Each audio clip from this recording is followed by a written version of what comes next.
there. For example, McKinsey just released a report last year that said if the world sought gender parity at the level of regions, we could increase world GDP by as much as $12 trillion. Or if you just look in the United States and you look at the different states by region, and we got to gender parity within those, that's $2 trillion.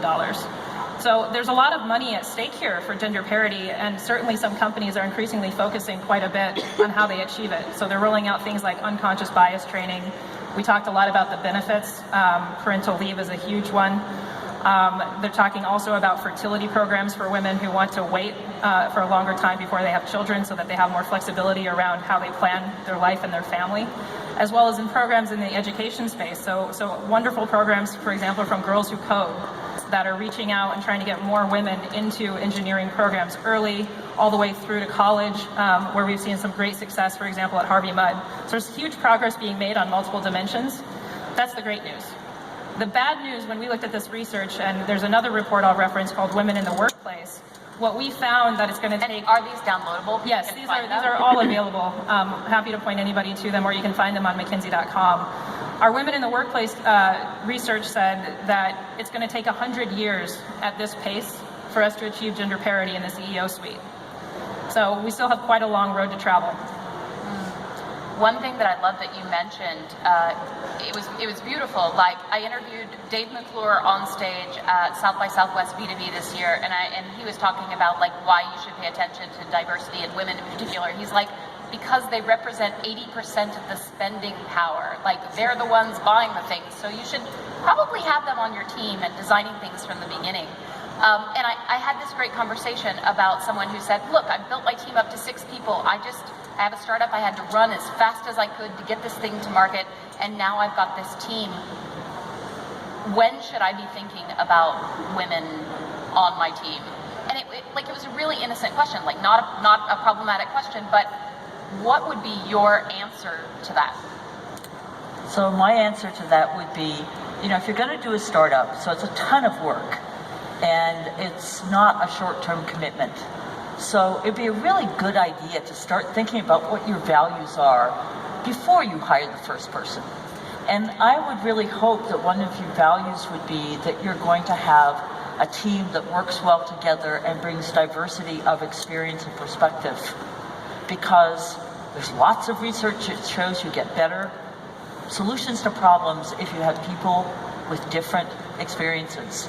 And so I'd say if you got to 6 and you hadn't thought about that, what were you doing? Other people weigh in on this. I totally agree. Diverse groups make better decisions. It's been proven, and you're moving fast in the first few weeks and months of a startup, but it is something that you can think about. Even if you don't end up hiring from underrepresented groups, you should be seeing those candidates. You should be looking at your pipeline, and you should be talking to the people, and whether it's you doing the hiring or the hiring managers, be talking about that it's a goal, that it's important for the culture of your business. And there's even decisions you make before hiring, like who are your investors? Do you have angel investors? Are any of them women? Because having those advisors, even on like the board or investor level, can also help you have that diverse perspective that could make the difference. There was an HBR article that I just happened to see on Twitter. It's like a gift from the gods this week, that said, if you only have one woman in your candidate pool, you are statistically 0% likely to hire a woman. So to your point about making sure that that's part of the hiring criteria, you need to have plenty.